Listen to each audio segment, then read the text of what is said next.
Vamos abrir as nossas Bíblias no livro de Atos dos Apóstolos, capítulo de número 8, Atos, capítulo de número 8, onde nós leremos do versículo 27 até o 35. Diz assim a palavra do Senhor, Atos 8, do 27 ao 35. E levantou-se e foi. Este de quem se fala é Filipe, o evangelista. E levantou-se e foi. E eis que um homem etíope, eunuco, mordomo de Candace, rainha dos etíopes, o qual era superintendente de todos os seus tesouros, e tinha ido a Jerusalém para adoração, regressava, e assentado no seu carro, lia o profeta Isaías.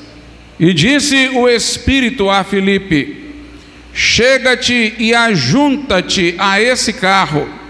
E correndo Filipe, ouviu que lia o profeta Isaías, e disse: entendes tu o que lês? E ele disse: como poderei entender se alguém não me ensinar? E rogou a Filipe que subisse e com ele se assentasse.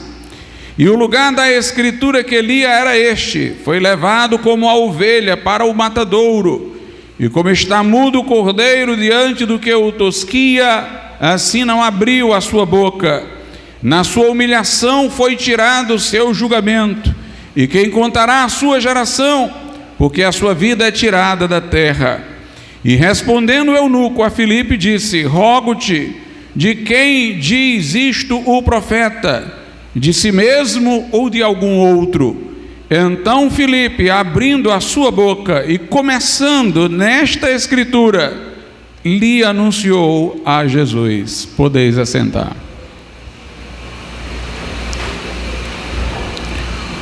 Uma das doutrinas que são para nós muito caras, é a base da nossa fé, é a doutrina da sola escritura, expressão em latim que significa somente as escrituras. Os teólogos costumam dizer que é o princípio formal da reforma protestante, ou seja, independentemente do que nós crermos materialmente no conteúdo, será algo cuja forma deve estar nas Sagradas Escrituras. Para nós, somente a Escritura Sagrada, Antigo e Novo Testamento, devem reger a nossa fé, a nossa convicção, devem ordenar as nossas práticas cristãs. Também se falava de outra maneira sobre este princípio, falando que a Escritura era para nós a única regra de fé e de prática. Ainda uma terceira versão para apresentá-lo é que as Escrituras são para nós a autoridade final, última, em assuntos espirituais. Essa nossa convicção, essa nossa crença nos distingue de inúmeros outros grupos não evangélicos. Os adventistas do sétimo dia, que não são evangélicos, eles acreditam nas profecias da sua fundadora, a senhora Ellen White, no mesmo nível de fé que dizem depositar na Bíblia. Para eles, ela é como um profeta Isaías. Seus escritos têm a altitude de uma carta do apóstolo Paulo, e através desses escritos que ela deixou, das profecias que ela fez, eles procuram interpretar e complementar a Bíblia. E essa é a razão pela qual nós acreditamos que eles incidem nos erros que abraçam. Os que se dizem testemunhas de Jeová também cometem erro semelhante. O fundador da seita dos testemunhas de Jeová dizia que se a pessoa lesse a Bíblia por tantos anos, mas não os escritos que ele e o órgão governante, o corpo governante, como se chama, entre os testemunhos de Jeová, produziam, a pessoa lendo sua Bíblia sem esses escritos estaria em trevas. Mas se elas, pelo mesmo tempo, lessem os escritos da torre de vigia, do corpo governante, dos testemunhos de Jeová, mas não lesse a Bíblia, ela estaria em luz. Em outras palavras, para eles a Bíblia não poderia ser compreendida sem a mentoria dos escritos paralelos e complementares que eles produziam e produzem. A Igreja Romana também, ela acredita que ao lado da Bíblia existe uma tradição que não foi escrita, da qual os bispos são guardiães, e muitas de suas doutrinas que não têm amparo na Escritura, eles dizem se basear nesta tradição oral, que para eles tem o mesmo status de revelação que a Escritura Sagrada. É, entretanto, curioso que eles dizem que essa tradição é antiga, mas no século XIX a Igreja Romana promulgou 3 novas doutrinas. Note, no século XIX, 3 novas doutrinas anteriormente não reconhecidas.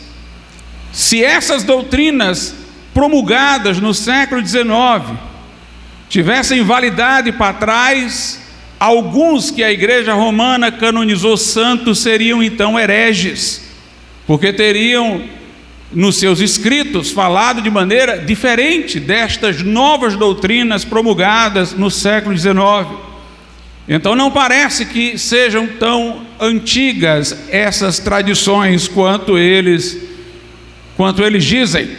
O fato é que todos esses grupos têm ao lado da Bíblia alguma fonte de revelação, de autoridade, que a nosso ver corrompe o sentido da Escritura, por dizer complementá-lo, elucidá-lo. A razão pela qual há estas divergências radicais entre esses grupos mencionados é exatamente porque é diferente a fonte de autoridade em que se baseiam além da Bíblia. Os mormons têm o livro Mórmon, que para eles tem o mesmo status de revelação que a Bíblia. Na verdade, estes grupos se distinguem por uma fonte particular de autoridade que cada um tem, que é sua própria, ao lado da Bíblia Sagrada, que seria aquela reconhecida por todos eles. Nós, entretanto, acreditamos, irmãos, que a Bíblia seja a única regra de fé e de prática, e que só tem valor uma doutrina se baseada for nas Escrituras Sagradas. Nós cremos ao lado dessa doutrina bíblica, de que só a Escritura é regra de fé, nós cremos no livre exame das Escrituras. O livre exame diz não que nós podemos interpretar cada uma a Bíblia à nossa maneira. Há uma regra de interpretação que por todos deve ser seguida. É a interpretação da Bíblia pela Bíblia, do texto pelo contexto, de uma parte pela outra, para que haja um sentido harmônico dentro dela. O erro dos grupos mencionados é que eles interpretam a Bíblia por uma fonte externa, que adultera o seu sentido. Nós cremos que a Bíblia deve ser interpretada ela por ela mesma, mas que cada um é livre para abri-la, lê-la, ver o seu contexto, comparar os textos e chegar à verdade. A doutrina do livre exame não é liberdade de interpretação para cada um, é a ideia de que a verdade da Escritura é pública. Ela não é o segredo particular de quem tem uma chave do lado de fora, seja ela a tradição, os escritos da senhora White, o livro Mórmon. Não, a Bíblia, ela pode ser lida por qualquer coração sincero, que tenha o vigor de examiná-la em seu todo, interpretando um texto pelo outro, a fim de que chegue à verdade. O livre exame quer dizer que a verdade da Escritura é pública. Deus não a enclausurou, Deus abriu o sentido para todos aqueles que com sinceridade investigam o que ela diz, ela por ela mesma. Portanto, nós não temos uma fonte particular de autoridade como cada um desses grupos mencionados tem, nós só temos a Escritura Sagrada, e nós não queremos interpretá-la para que ela seja amoldada aos escritos de uma nova profetisa, de um novo livro, de uma tradição oral. Nós queremos interpretá-la ela por ela mesma. Vamos então, nessa noite, ver algumas bases argumentativas para nós sustentarmos aquilo que cremos. A mensagem de hoje não será suficiente para dizer tudo o que desejaria. O título dela é Só a Escritura e a Fé em Cristo. Mas a de hoje é a parte 1, onde eu me reportarei mais ao Velho Testamento. Na próxima mensagem sobre o mesmo tema, a parte 2, ou quinta ou domingo, verei ainda, nós iremos falar desta mesma doutrina e ensino, mas já presumindo o cano do Novo Testamento. Então vamos examinar algumas coisas preliminares. Lá no Éden, quando Adão pecou, Deus fez uma promessa de redenção. Disse que da descendência da mulher viria aquele que, ferido o seu calcanhar, esmagaria a cabeça da serpente. A linguagem é ilustrativa, metafórica, alegórica, mas a ideia de Jesus que viria por meio da mulher, ele teria algum tipo de ferimento, o que nós sabemos agora ter sido o que ele padeceu na cruz. Mas com este ferimento ele desfaria a obra de Satanás, que conduziu pela tentação Adão e Eva à queda. Ele destruiria o poder que Satanás adquiriu pela desobediência do homem sobre a terra. É interessante, irmãos, que a história do Jardim do Éden, a história da criação e da queda, bem como da promessa de redenção, aparece em várias culturas diferentes. Há artefatos encontrados que têm uma imagem de um homem, de uma mulher e de uma serpente, em culturas bem diferentes da judaica. Há expectativas messiânicas de um Messias em diversas religiões antigas. Há uma ideia de queda, de uma situação melhor no começo, em várias religiões, em várias culturas.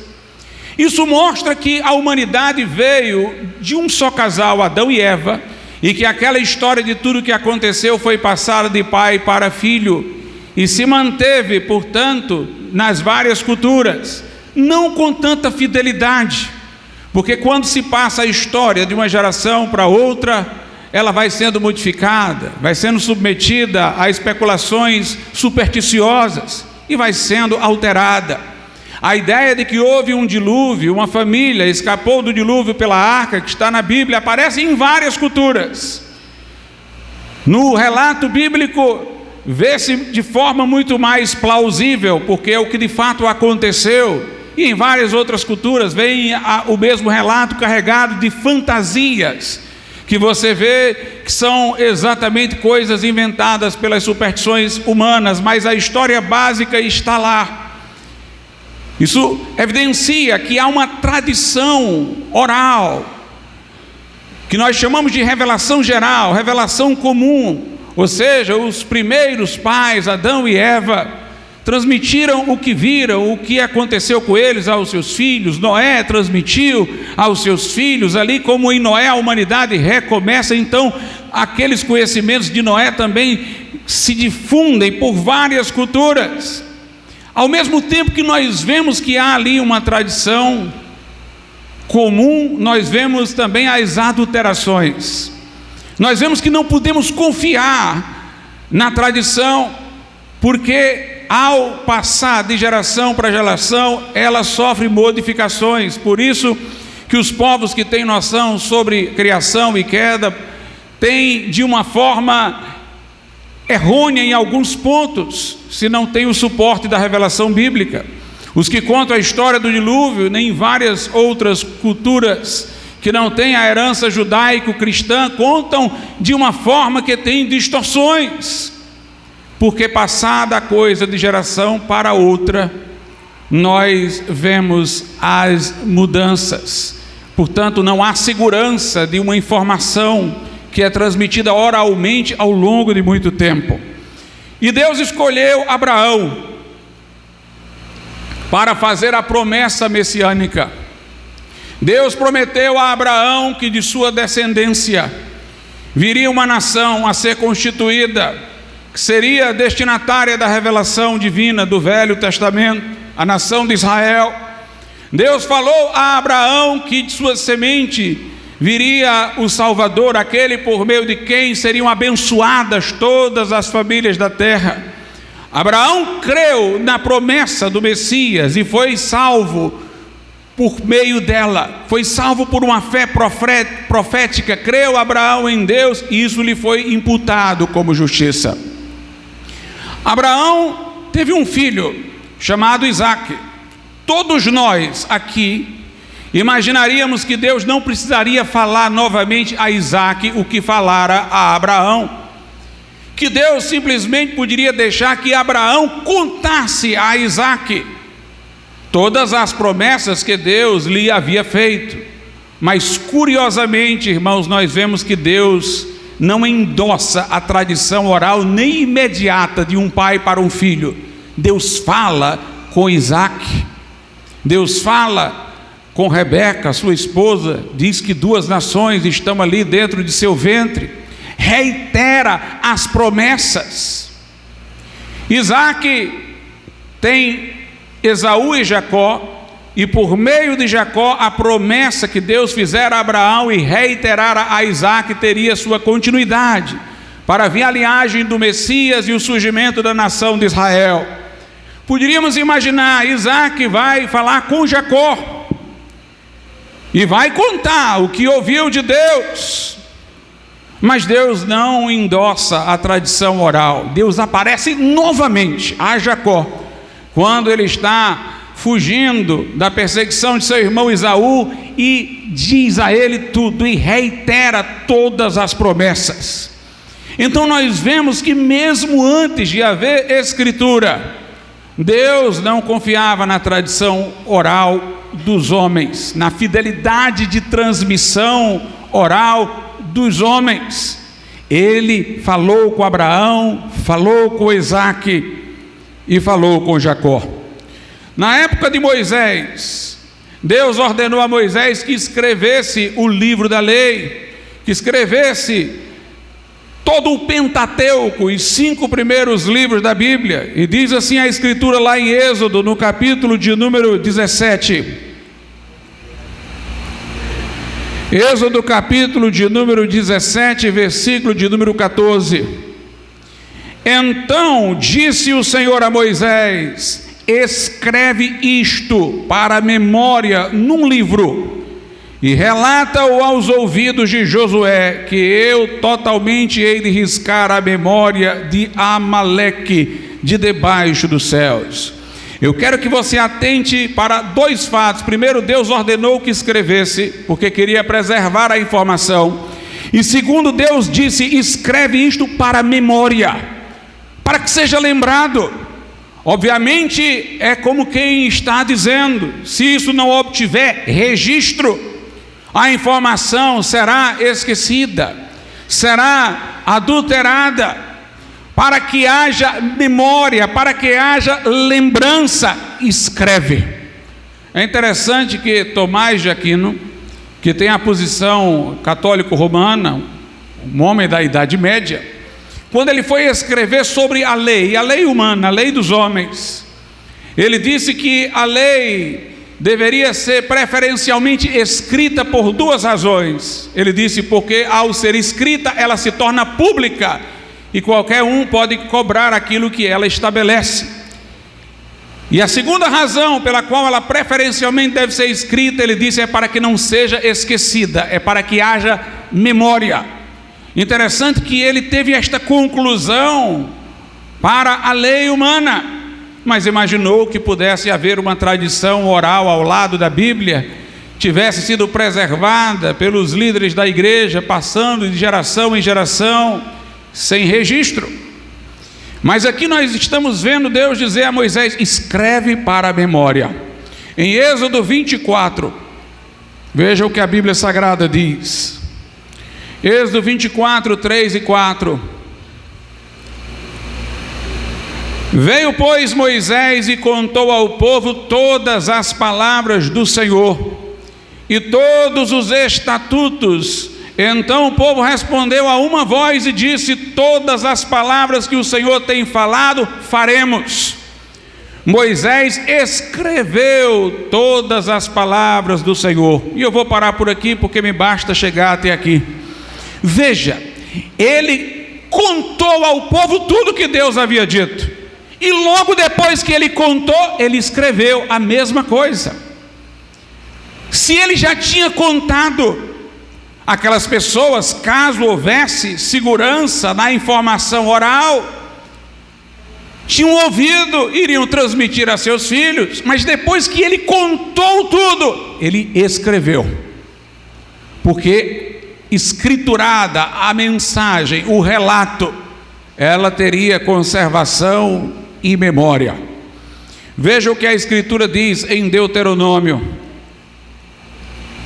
também escrito por Moisés, Deuteronômio capítulo de número 31. Vamos ver alguns versículos em partes diferentes. Deuteronômio 31, 19 diz: agora, pois, escrevei-vos este cântico e ensinai-o aos filhos de Israel. 31, 19 de Deuteronômio. Agora, pois, escrevei-vos este cântico e ensinai-o aos filhos de Israel. Ponde-o na sua boca, para que este cântico me seja por testemunha contra os filhos de Israel. Aqui é dito para que este cântico seja não apenas ensinado e cantado, mas é dito para que seja escrito, para ser testemunha contra os filhos de Israel. Ou seja, estando escrito, eles não poderiam alegar que não saberiam, que não conheceriam. Mais uma vez, a ideia de que escrever é garantir a integridade da mensagem.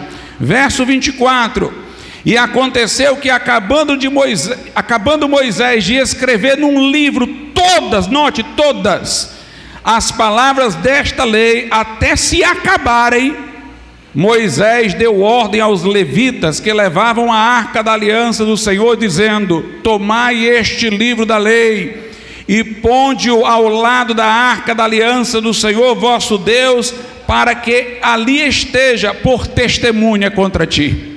Ou seja, escreve tudo, escreveu tudo, não deixou nada faltar, e mandou que colocasse no lugar onde o livro poderia ser testemunha contra o povo que o desobedecesse.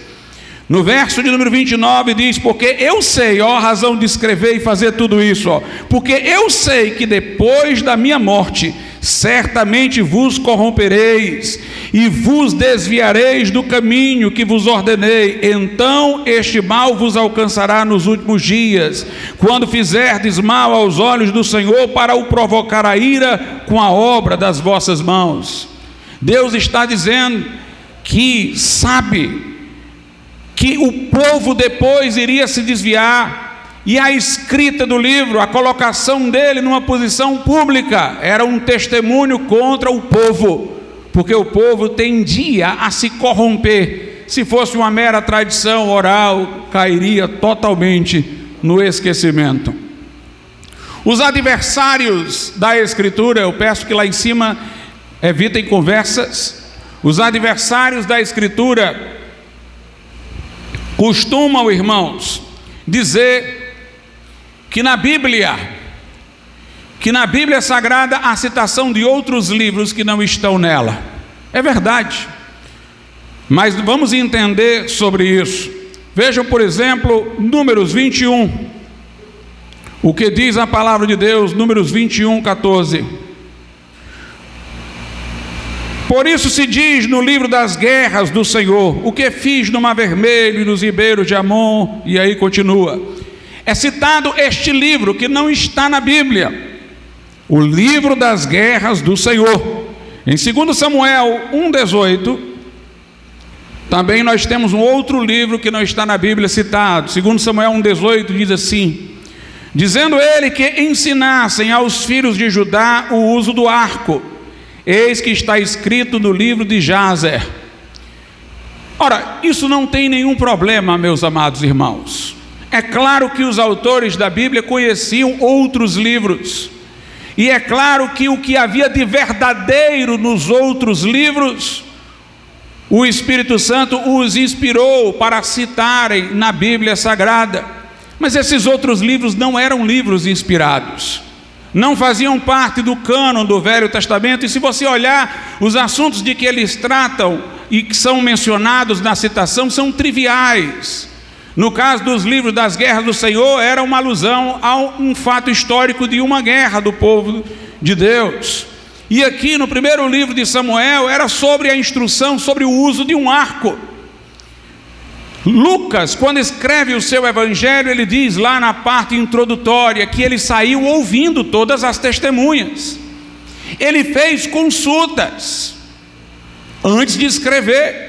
Nós cremos que a inspiração divina dos autores da Bíblia não dispensou deles os talentos naturais de investigação e pesquisa, mas Deus gerenciou tudo isso.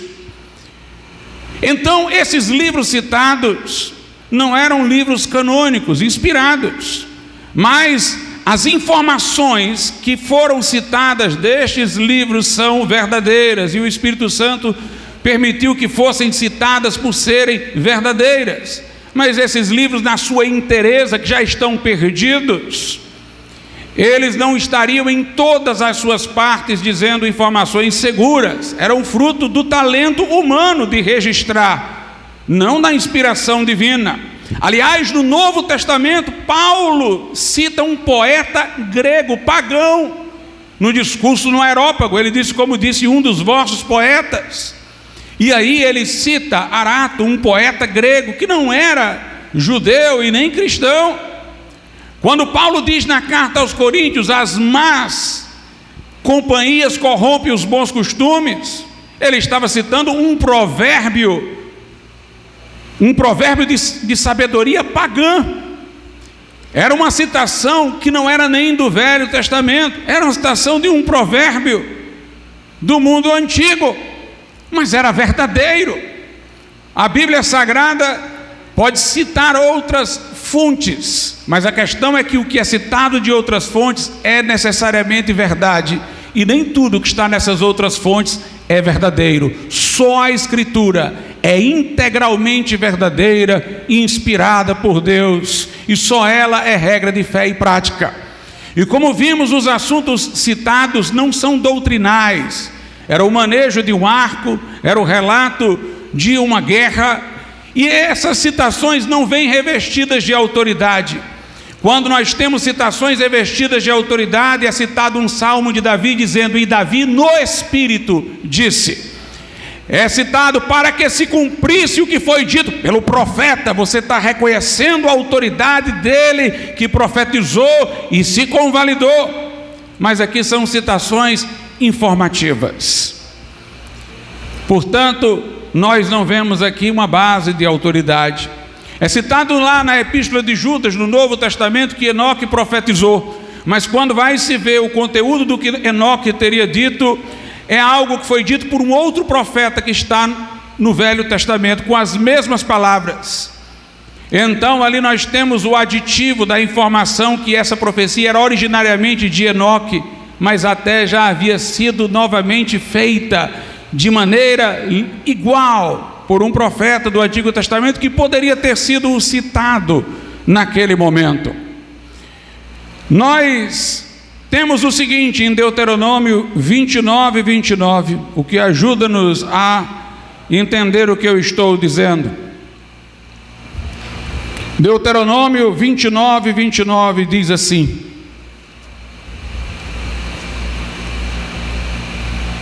as coisas encobertas pertencem ao Senhor, nosso Deus.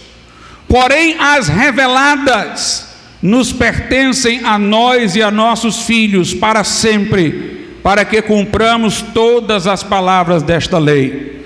O texto deixa claro que o que ele entende aqui por revelado é o que está escrito, porque ele fala que as coisas encobertas pertencem ao Senhor nosso Deus, as reveladas pertencem a nós, e ele diz pertencem a nós para que cumpramos todas as palavras desta lei.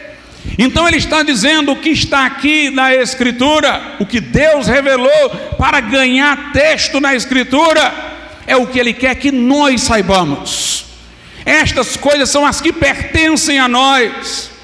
Aquelas que não foram reveladas pertencem a Deus. Mais uma vez nós vemos então que devemos nos basear apenas na Escritura Sagrada. Lá no livro de Josué, no capítulo de número 8, a partir do verso de número 31, diz assim: como Moisés, servo do Senhor, ordenara aos filhos de Israel, conforme ao que está escrito no livro da lei de Moisés, a saber, um altar de pedras inteiras, sobre a qual não se moverá instrumento de ferro, e ofereceram sobre ele holocaustos ao Senhor e sacrificaram ofertas pacíficas.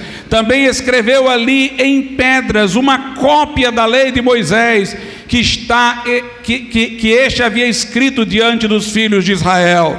Portanto, Josué replica o livro de Moisés, escreve novamente, e ele vai colocar diante do povo. No verso 34 diz que ele vai ler em alta voz.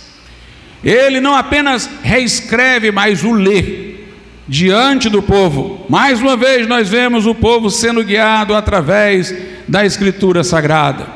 Meus amados irmãos, nós não lemos em nenhuma parte do Velho Testamento que os judeus, para definirem assuntos de fé, em uma outra fonte que não as Escrituras, ou a mensagem de um profeta específico enviado de Deus, que era de acordo com as Escrituras. Nós não ouvimos falar de nenhuma tradição oral no Velho Testamento que pudesse complementar o que dizia a Bíblia Sagrada. Os sacerdotes não tinham esta tradição, eles ensinavam o livro da lei. No Velho Testamento, nenhuma instituição, como a Igreja Romana imagina no seu Papa, foi tida como infalível intérprete das Escrituras. Os sacerdotes podiam errar, poderiam não seguir as Escrituras, nenhuma instituição era infalível. É curioso que havia duas instituições bem definidas, que era o sacerdócio, que tinham famílias e tribos responsáveis pela sua continuidade, e o reinado, que também tinha a sua dinastia. Mas quando estas duas instituições bem estabelecidas se afastavam das Escrituras, quem vinha para corrigi-las era alguém que não tinha um antes nem um depois, era um profeta que Deus chamava. Este profeta chegava e contestava o sacerdote e contestava o rei. E ele não pertencia a nenhuma instituição, era um indivíduo isolado, chamado por Deus para confrontar o povo com a lei esquecida e desobedecida. Então nós não vemos ali nenhuma instituição infalível, nós não vemos nenhuma tradição oral, e o profeta, quando vinha confrontar o povo, era para chamá-lo à obediência ao livro da lei. Como se dava, então, é uma pergunta, como se dava o reconhecimento da palavra de Deus? Como eles sabiam que um profeta era um profeta de Deus?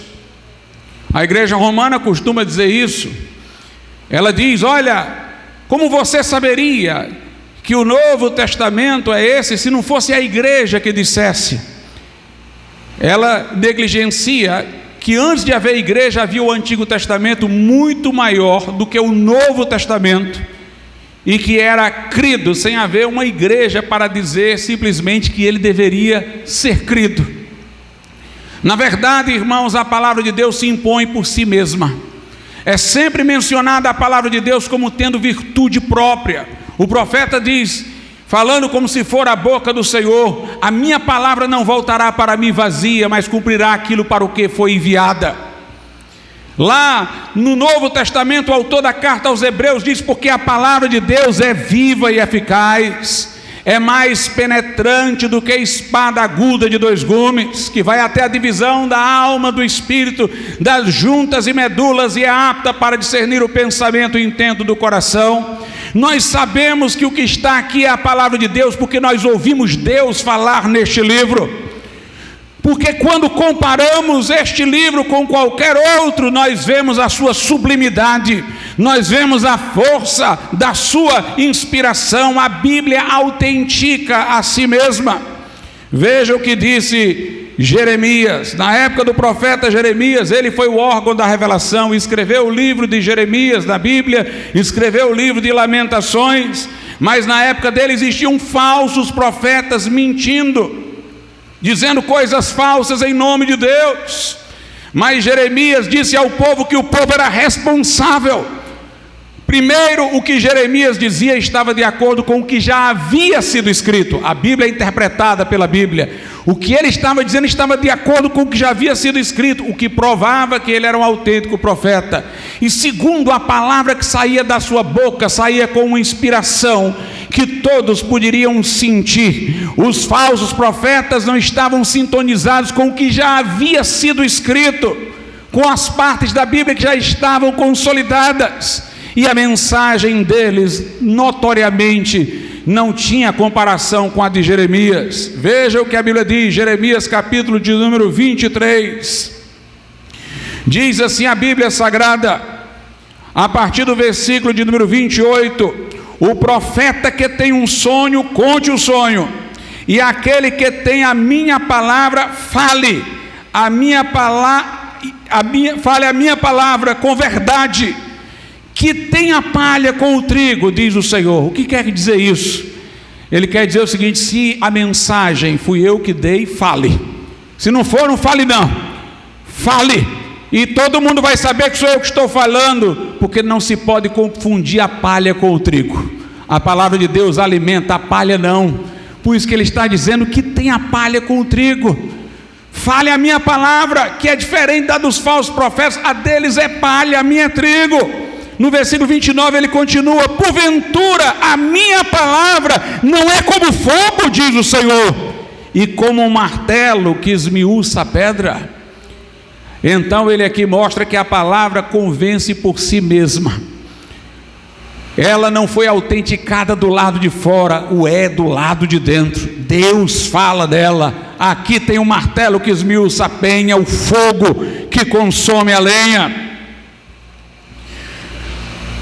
Se nós fôssemos identificar um povo através do qual nós temos a Bíblia, esse povo, irmãos, seria o povo de Israel.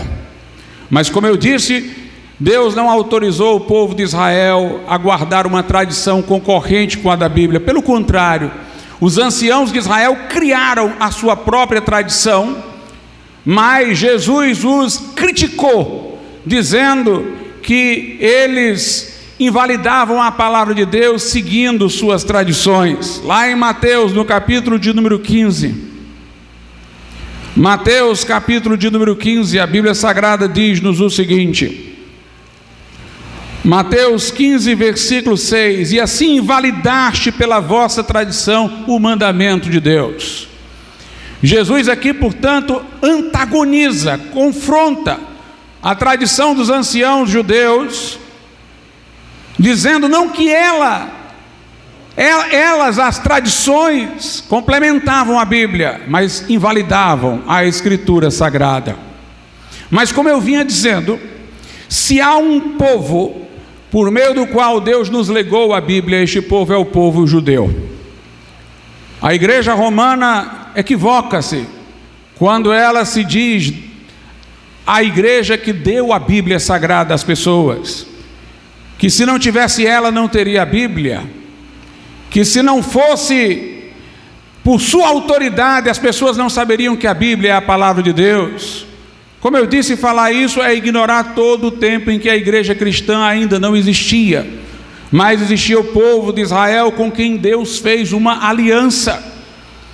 E Deus, irmãos, revelou o Velho Testamento todo aos judeus. Nós Temos o Antigo Testamento através dos judeus.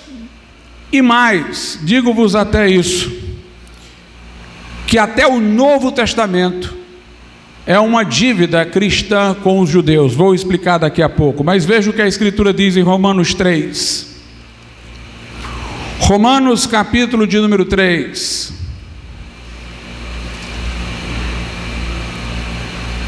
Versículos 1 e 2. Qual é, pois, a vantagem do judeu?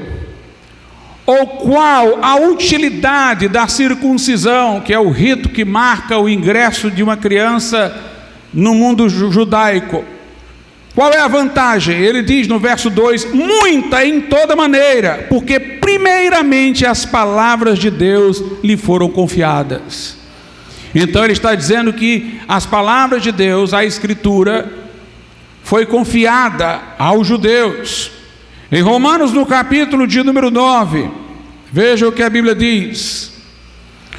Romanos 9, a partir do versículo de número 4, versos 4 e 5, que são israelitas, dos quais é a adoção de filhos, e a glória, e as alianças, e a lei, e o culto, as promessas, dos quais são os patriarcas, dos quais é Cristo segundo a carne, o qual é sobre todos Deus bendito eternamente. Amém. Tudo isso, irmãos, nos veio dos judeus. Foi falado a eles sobre a adoção de filhos, foi falado a eles sobre a glória de Deus, as alianças, a lei, o culto, as promessas. Deles são os patriarcas, Abraão, Isaque e Jacó. Recebemos dos judeus. Talvez alguém diga: pastor, isso é verdade concernente ao Velho Testamento, mas não ao Novo. O Novo também. Observe, os apóstolos conviveram com Jesus Cristo por 3 anos.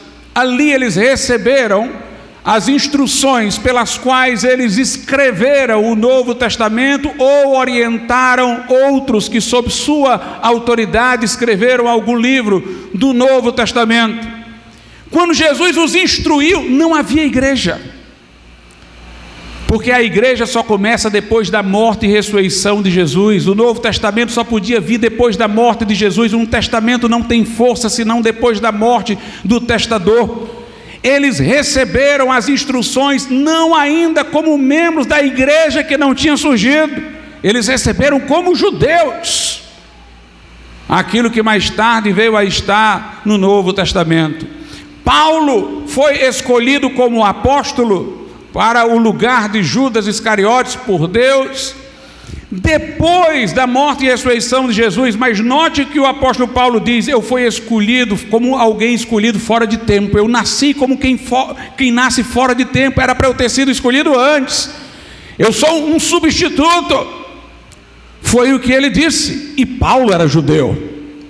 O que nós temos no Novo Testamento é através de apóstolos que eram judeus, que receberam as instruções de Deus, escreveram o Novo Testamento, ou alguém sob sua autoridade, como Marcos escreveu o Evangelho de Marcos sob a autoridade de Pedro, e Lucas escreveu o Evangelho de Lucas e o livro de Atos sob a autoridade de Paulo, a quem acompanhava. Se nós prestarmos atenção, a Bíblia Sagrada diz que este tempo que nós vivemos é a era da igreja. Os judeus rejeitaram a Cristo, o Evangelho está sendo proclamado aos gentios, aos outros povos, e nós que não somos judeus convertidos formamos a igreja, um povo no qual não há judeu nem grego, todos são um em Cristo Jesus. Mas a Bíblia Sagrada fala, irmãos, que a igreja em algum momento vai ser arrebatada aos céus, antes que venha sobre a terra o que é chamado de grande tribulação. Na grande tribulação, os porta-vozes da palavra de Deus novamente serão os judeus. As 2 testemunhas que Deus enviará a Jerusalém, conforme as profecias, e os 144.000. A Bíblia diz que a igreja está assentada sobre raiz judaica, porque a Bíblia nos foi comunicada por meio dos judeus. Veja o que a Bíblia Sagrada diz em Romanos, no capítulo de número 11. O verso 15 diz assim: porque se a sua rejeição, quer dizer de Israel, porque como eles rejeitaram Cristo, Deus os rejeitou para constituir a igreja. Se sua rejeição é a reconciliação do mundo, porque tendo eles rejeitado a Cristo, Deus oferece o evangelho ao mundo, qual será a sua admissão? Haverá um tempo em que eles serão novamente admitidos. A igreja terá sido levada ao céu, arrebatada, e Deus irá readmitir Israel como seu povo. Se não há vida dentre os mortos. No verso de número 16 segue: se as primícias que são de Israel são santas, também a massa o é. Se a raiz é santa, também os ramos o são. E se alguns dos ramos, que são os judeus, foram quebrados, e tu, nós, a igreja, sendo oliveira brava, foste enxertado em lugar deles e feito participante da raiz que é deles, e da seiva da oliveira, não te glorie contra os ramos. E se contra eles te gloriares, não és tu que sustenta a raiz, mas a raiz a ti. A raiz que nos sustenta, irmãos, vem dos judeus. A Bíblia nos foi dada pelos judeus. É a raiz que nos sustenta. A Bíblia não pertence a uma instituição religiosa como a igreja romana. É a palavra de Deus para todos. E se nós tivéssemos que falar de um povo através do qual as escrituras nos chegaram, este povo seria o povo judeu. Lá em João 4, quando a mulher samaritana faz uma pergunta a Jesus sobre onde se deve adorar, Jesus instrui, dizendo inclusive que a salvação vem dos judeus, que a promessa messiânica veio através dos judeus. Então, em tudo isso, nós vemos, irmãos, a autoridade das Escrituras. Quando chegamos no Novo Testamento, nós temos os 4 evangelistas: Mateus, Marcos, Lucas e João.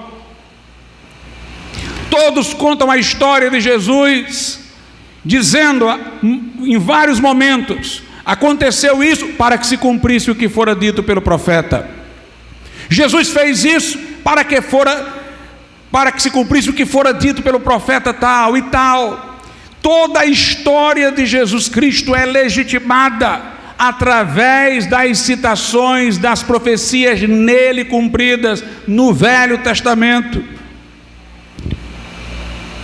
Das profecias do Velho Testamento nele cumpridas, que os evangelistas vão narrando. Jesus é para nós o referencial maior. Jesus, quando começa o seu ministério, ele começa legitimando o seu ministério pela Escritura.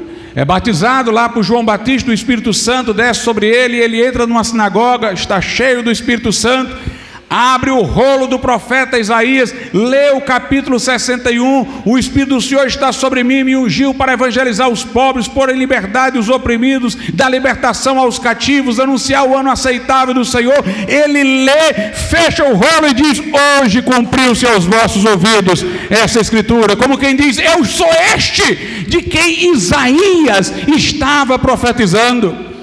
Ali nós vemos que Jesus Cristo, irmãos, entendia que qualquer um poderia examinar as Escrituras, porque ele não interpreta, ele se dá como interpretação, como quem diz: qualquer um que esteja com sinceridade pode ver o cumprimento. Ele não dá interpretação, ele cita e espera que todos entendam. Jesus é tentado no deserto por Satanás. Jesus é o Filho de Deus encarnado, é o Deus que enviou os profetas. Jesus poderia simplesmente usar o pronome pessoal para Satanás: eu te repreendo, sai daqui, Satanás, e pronto. Mas Jesus responde: está escrito, para mostrar qual a autoridade que deve nos guiar. E ele ainda cita a Escritura sem interpretação, cita ela só o texto, porque Satanás podia entendê-la, porque a Escritura não é guardada em segredo, é para ser entendida pelos homens. O diabo diz: converte estas pedras em pães. Jesus diz: está escrito, nem só de pão viverá o homem. O diabo diz: salta daqui, os anjos vão te segurar. Jesus diz: está escrito, não tentarás o Senhor teu Deus.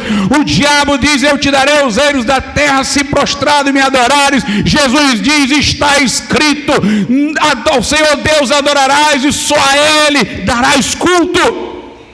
Jesus usa as Escrituras. Quando os fariseus traziam questões para Jesus, como ele respondia? Não lestes nas Escrituras?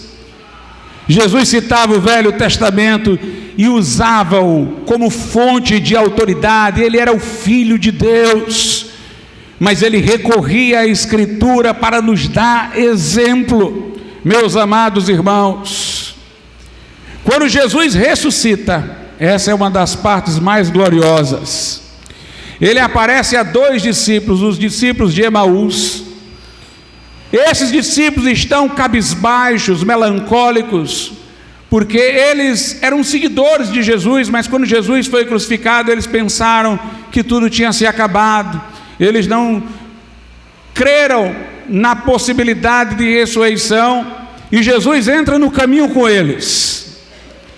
Mas provavelmente eles não olhavam para Jesus, estavam tão cabisbaixos, olhando tanto para o chão, que não reconheciam Jesus. E Jesus vai conversando com eles, entra numa casa com eles, parte o pão no meio deles. A todo momento Jesus poderia dizer: olha para mim. Talvez se ele tivesse com a capa, tirar a capa: vejam, aqui sou eu. Mas Jesus não quer que eles creiam que ele ressuscitou por vê-lo ressurreto. Jesus quer que eles creiam que ele ressuscitou porque a Escritura dizia que ele haveria de ressuscitar.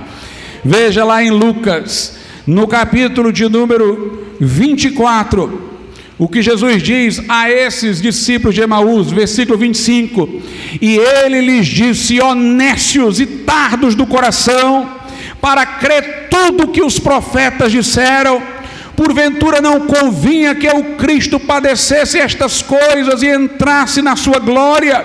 E começando por Moisés e por todos os profetas, explicava-lhes o que dele se achava em todas as Escrituras.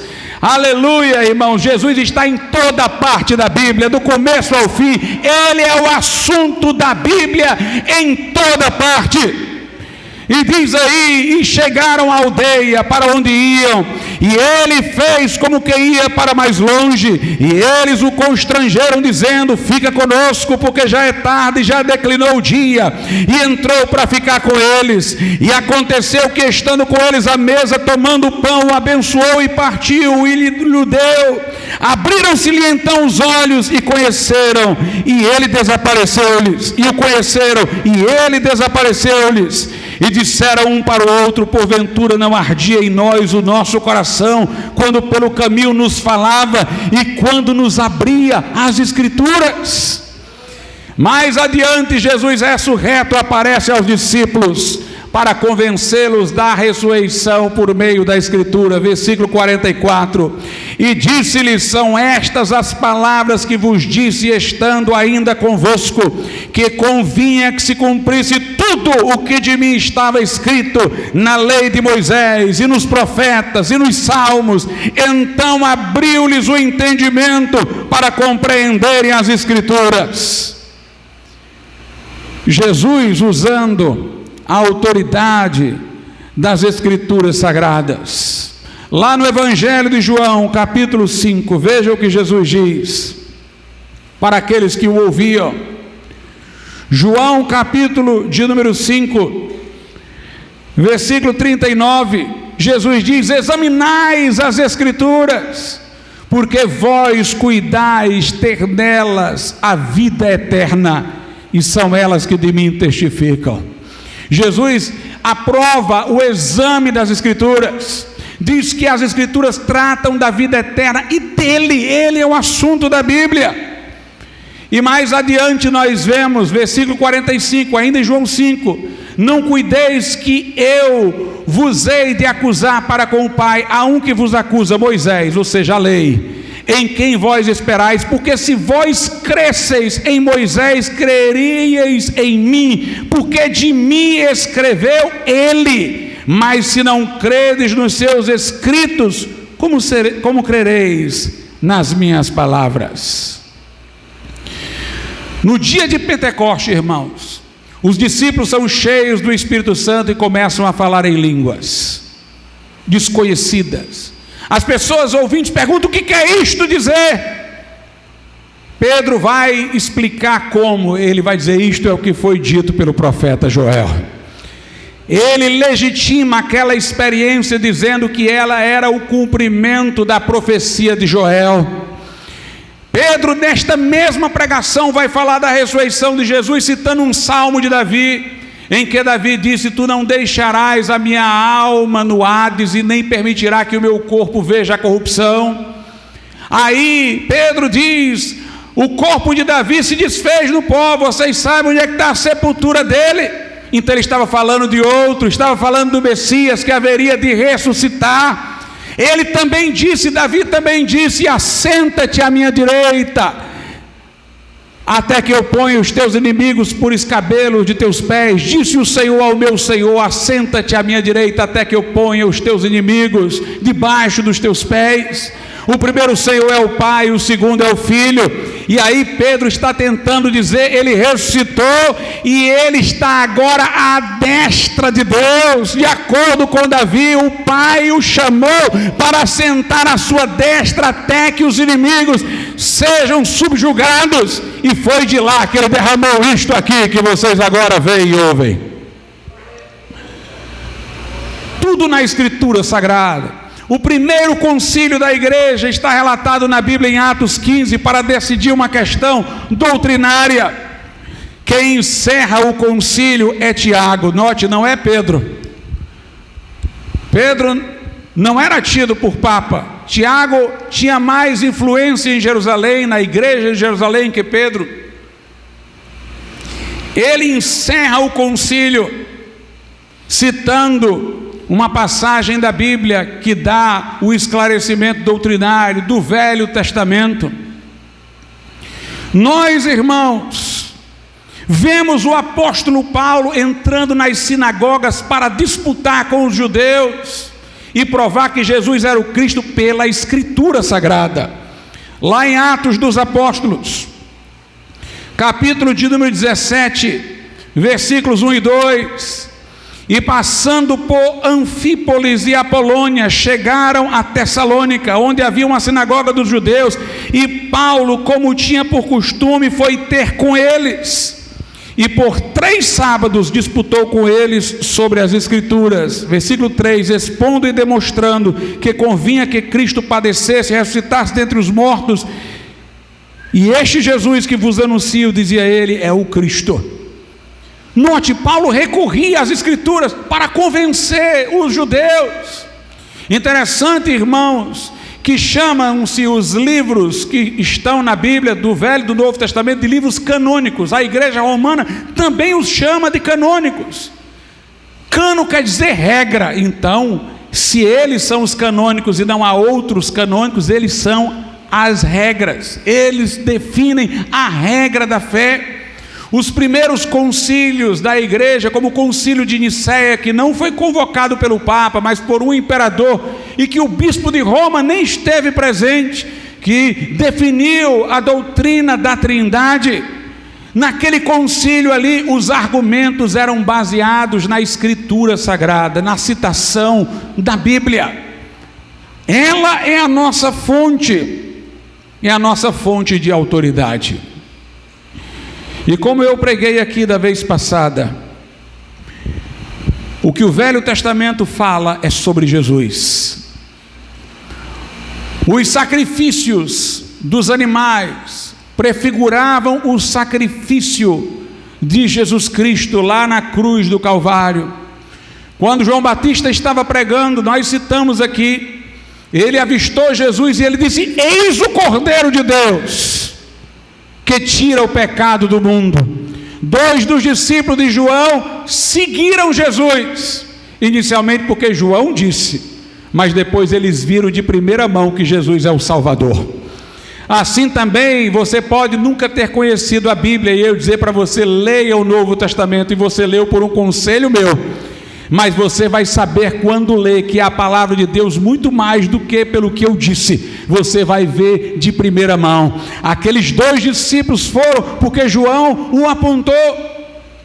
E é interessante, todos os que eram verdadeiros crentes na Escritura seguiram Jesus. João Batista soube reconhecê-lo: eis o Cordeiro de Deus. Simeão, o ancião do templo, que tomou o menino Jesus nos braços, olhou e teve a revelação e disse: pode levar-me em paz, Senhor, porque os meus olhos já viram a tua salvação. Jesus disse: ninguém vem a mim se o Pai que me enviou não o trouxer. Todos aqueles que de fato seguiam com fidelidade ao Pai chegavam até Jesus, reconheciam Jesus, como todos aqueles que querem servir a Deus de verdade reconhecem a inspiração da Bíblia Sagrada. E quando Jesus pregou uma mensagem dura, e ele disse aos discípulos que disseram: Senhor, esse teu discurso é muito duro. Jesus disse: se vocês quiserem, podem ir embora também. Os discípulos disseram: para onde iremos nós, Senhor? Nós temos crido e conhecido que tu és o Filho de Deus. Só tu tens as palavras da vida eterna. Talvez alguém primeiro aceite que a Bíblia é a palavra de Deus por uma orientação de alguém, mas ele vai descobrir de maneira efetiva é quando lê-la. Nossos filhos, orientados para lerem a Bíblia, necessariamente não são crentes, mas quando Deus falar a eles pessoalmente através da Escritura, esse será o momento em que podem responder e entregarem suas vidas a Jesus. Nós lemos lá no texto de origem que Filipe chegou até um eunuco que vinha lendo um livro do profeta Isaías, e Filipe disse: entendes o que lês? Ele disse: como vou entender se não há quem me ensine? Então, pastor, é preciso um conhecimento de alguém que nos ensine. A Bíblia não é suficiente, não. É que ele só tinha uma parte do livro do profeta Isaías. Para entender a Bíblia tem que ser a Bíblia pela Bíblia. Por isso que Filipe entra lá na carruagem, começando naquela escritura, quer dizer, ele vai para as outras que o homem não sabia. Ele prega a Cristo. Esse é o caminho para apresentar Cristo a partir da Escritura, através da Escritura Sagrada, apresentar Jesus. No Velho Testamento tudo aponta para Cristo.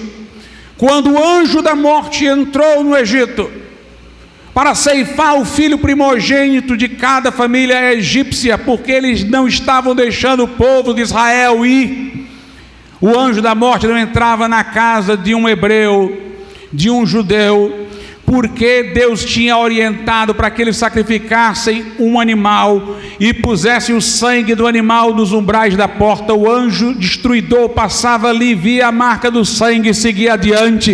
E Paulo vai dizer na primeira carta aos Coríntios 5, versículo de número 7, Cristo, a nossa Páscoa, já foi sacrificado. É o sangue de Jesus Cristo que nos purifica de todo o pecado. Jesus é aquele de quem Moisés falou quando disse: Deus suscitará dentre vós um profeta como eu.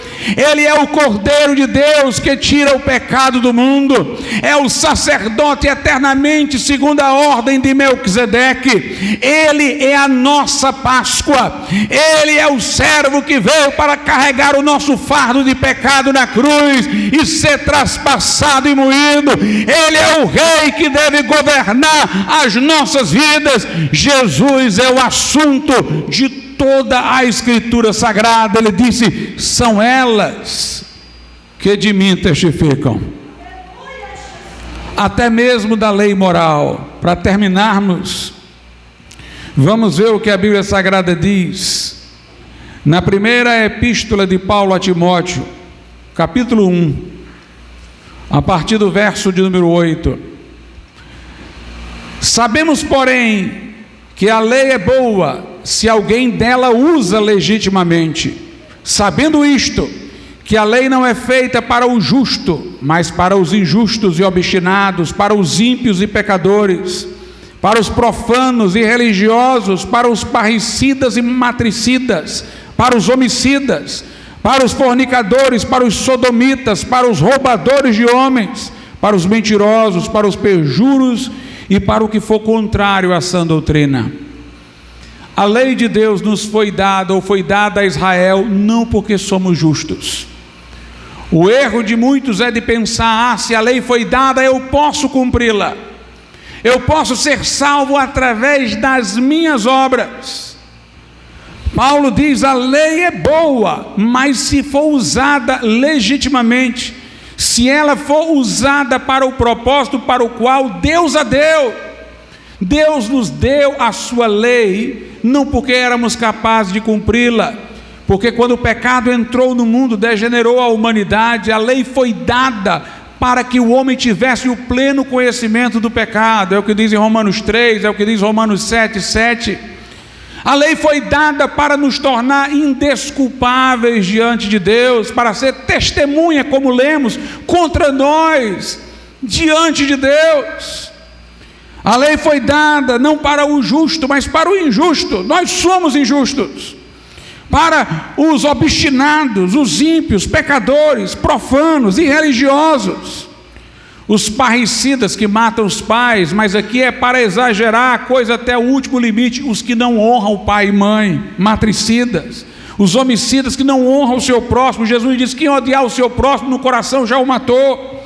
Para os fornicadores, os que se prostituem, os sodomitas, os que vivem na vida homossexual, para os roubadores de homens, sequestradores, os mentirosos, os perjuros que não cumprem a palavra, e para tudo que for contrário à sã doutrina. A lei foi dada para condenar, para mostrar ao homem que ele é pecador. E o Evangelho é a boa notícia, que Jesus pagou a dívida que nós não conseguiríamos pagar. Veja o que a Bíblia diz agora, a partir do versículo 15. Esta é uma palavra fiel. Esse é o sentido do Novo Testamento. Esta é uma palavra fiel e digna de toda aceitação. A Escritura é fidedigna, é fiel e é digna de toda aceitação, que Cristo veio ao mundo para salvar os pecadores, dos quais eu sou o principal. A lei foi nos dada para revelar que somos injustos, para mostrar que estamos debaixo de condenação, mas a palavra do Evangelho, igualmente fiel e digna de toda aceitação, diz isso: que Cristo veio ao mundo para salvar os pecadores, dando sua vida por nós, sangrando naquela cruz por nós. E Paulo diz: dos quais eu sou o principal. Por que Paulo falou isso, irmãos? Não era porque ele era um pecador degenerado ao máximo, é porque ele era um inimigo ao máximo do Evangelho.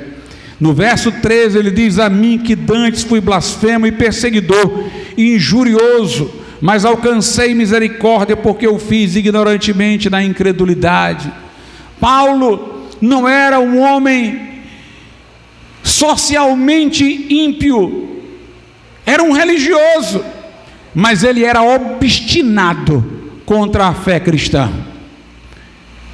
Tem drogado que está mais próximo do reino de Deus do que religioso apegado à sua religião, que tem ojeriza aos crentes. Jesus disse aos fariseus religiosos: as prostitutas e os beberrões entram na frente de vocês no reino de Deus. A questão não é qual é o pecado socialmente mais grave, porque todo pecado condena, e todos pecaram de alguma maneira e destituídos estão da glória de Deus. A questão é se você vai abrir o coração para o Evangelho ou vai fechar. Tem religioso que está todo domingo, todo dia, no seu templo, que passa o dia de joelho em suas devoções religiosas, mas que rejeita o Evangelho. E tem, irmãos, um malfeitor que viveu uma vida de crime, mas que crucificado ao lado de Jesus, ele entendeu quem Jesus era, e reconheceu o seu pecado, se arrependeu e creu, e disse: lembra-te de mim quando estiveres no teu reino. Jesus disse: hoje tu estarás comigo no paraíso. Paulo disse: eu fui o principal, porque eu antagonizei, eu persegui, eu prendi crentes. Na minha obstinação para com a minha religião, eu fiquei contra os crentes. Mas Jesus veio para salvar os pecadores, dos quais eu sou o principal. No versículo 16 ele diz: mas por isso alcancei misericórdia, para que em mim, que sou o principal, Jesus Cristo mostrasse toda a sua longanimidade, para exemplo dos que haviam de crer nele para a vida eterna. Essa é a mensagem desta Bíblia, tão simples, tão clara, tão direta. Tem uma lei aqui que vai fazer cair por terra todas as suas desculpas, vai lhe colocar calado diante do Supremo Juiz. Não há desculpa, não há argumento. O seu pecado é seu e a condenação é merecida. Mas há uma outra mensagem aqui. Jesus veio para salvar os pecadores. Ele veio buscar e salvar o que se havia perdido. Ele veio por você, que não tinha mais chance, nem esperança, nem redenção. Arrependa-se do seu pecado nessa noite. Creia em Jesus e você será salvo. Paulo, o perseguidor do Evangelho, no outro dia era o apóstolo amado de Deus. Como disse Paulo, ele não levou em conta a minha ignorância. Ele me recebeu a mim, o mais indigno. Arrepende-te, confia a tua vida a Jesus nessa noite e seja salvo pela graça de Deus. Vamos ficar de pé.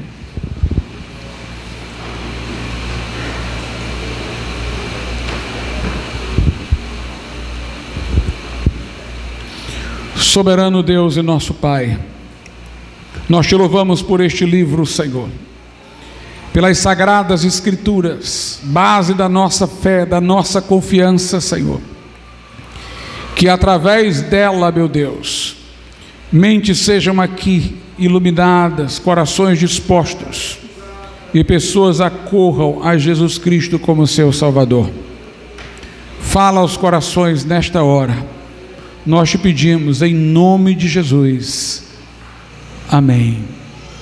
Eu pergunto nessa noite, se há alguém nesse lugar que diz: pastor, eu não sou um crente evangélico, eu não tenho certeza da minha salvação, eu ainda não tomei a decisão de confiar a minha vida a Cristo, da maneira como foi falado aqui, mas eu quero nessa noite entregar meu coração a Jesus. Eu quero que Ele perdoe os meus pecados, mude a minha vida e me coloque em direção ao céu. Se você quer tomar esta decisão, levante sua mão, como eu estou fazendo aqui no meu lugar, e nós vamos orar por você. Se houver alguém nessa noite, levante a sua mão. Entrega o teu caminho ao Senhor nesta noite, confia nele, o mais Ele fará. Fiel a esta palavra e digna de toda aceitação. É o que Deus deixou para você saber. É o caminho de volta para casa, para Deus. Se você ainda não entregou o coração a Cristo, erga sua mão, nós vamos orar por você. Podeis assentar, irmãos, nessa noite.